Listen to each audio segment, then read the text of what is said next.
In this lesson, I want to take a look at a common chord progression, and that's based on major triads 1, 4, and 5, and how those triads work together and how that might help you build bass lines. So in the context of what I'm trying to show you here,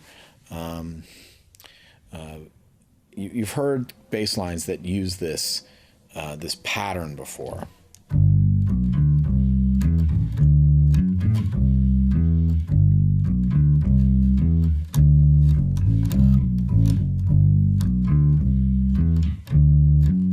This is really simple.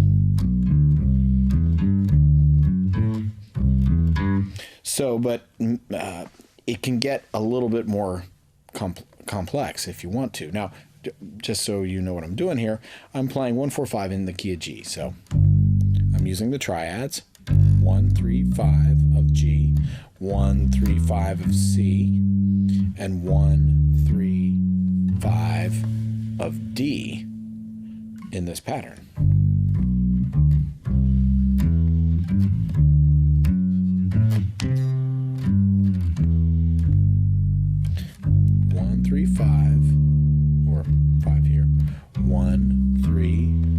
Major triad, 1, 3, 5, major triad. So now these triads work well together. I mean, it's very common to have 1, 4, 5 chord progressions, and there's reasons for that, and or at least there are harmonic notes that that when analyzed sort of show the tendency of these chords to work well together. Let's put it that way. One thing to notice is that the third degree of the 1 chord is the leading tone to the 4 chord. So, like if you're building a bass line going from 1 to 4, you can use 1, the first degree of the 1 chord, the 5th degree, and the 3rd degree, and the 3rd degree will lend itself to going right to the 4th. It's only a half step away. The same is true of the 5th degree. It's a whole step above. Maybe not quite as strong from a leading tone perspective, but it's still very easy to use. You just slide down 1 step and you're on the 4 chord. Then from here, if you just use 1, 3, and 5, the 5th degree of that 4 chord is a 4th above the 5 chord, and that's a strong resolution too. Going down a 4th.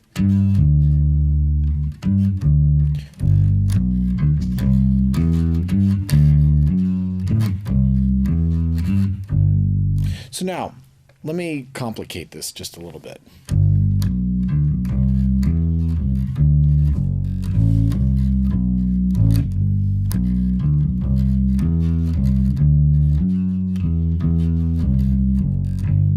So I'm trying to use inversions of these chords to change the bass line a little bit.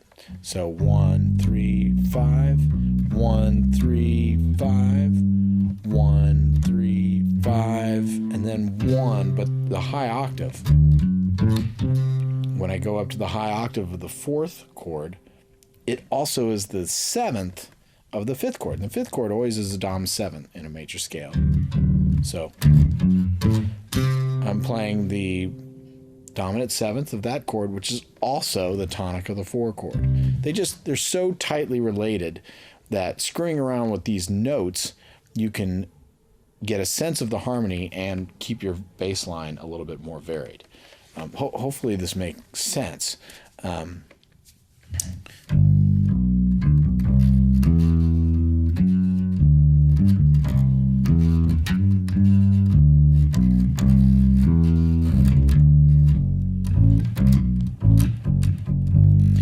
Sort of using the triads and trying to vary my bass line up without losing the sense of these 3 chords going back and forth.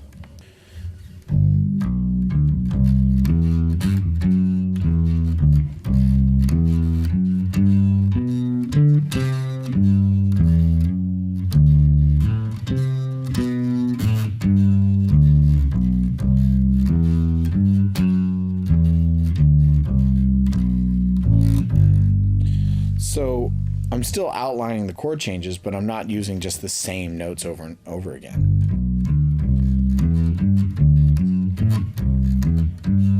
So you got to learn how to move through those chords to create a line. And this is really the fundamental of creating a walking bass line.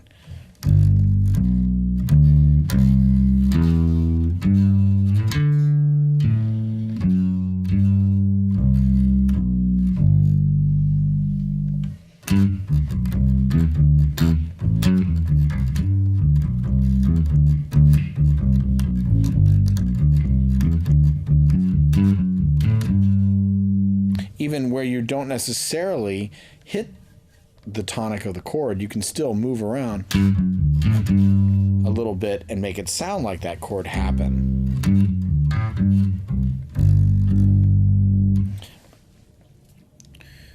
The thing to remember is, as you practice through a lot of these changes and play a lot of these different chords, these three chords together especially, that you'll see those patterns sort of interlocking together, where notes, you're like, oh, that note is already this note of that chord, and that note is this note of that chord, so maybe I can use them to help me move through the progression.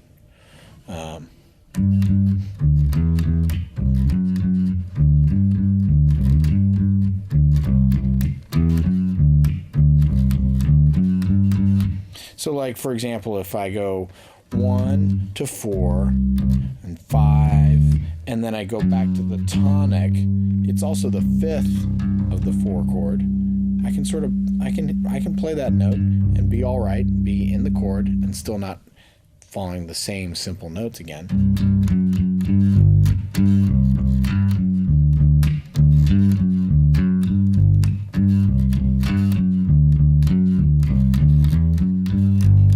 Just, I'm doing different things to try to generate some interest and come up with something that's a little bit different than the Stockhouse standard, following the triads.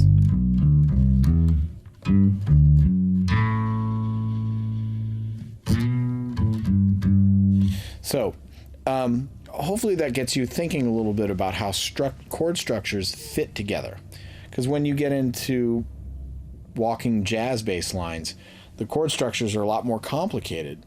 But the good news is there's a lot more notes in common between multiple chords. And so there's a lot more opportunity to create patterns and lines going from one chord to the next to build a bass line.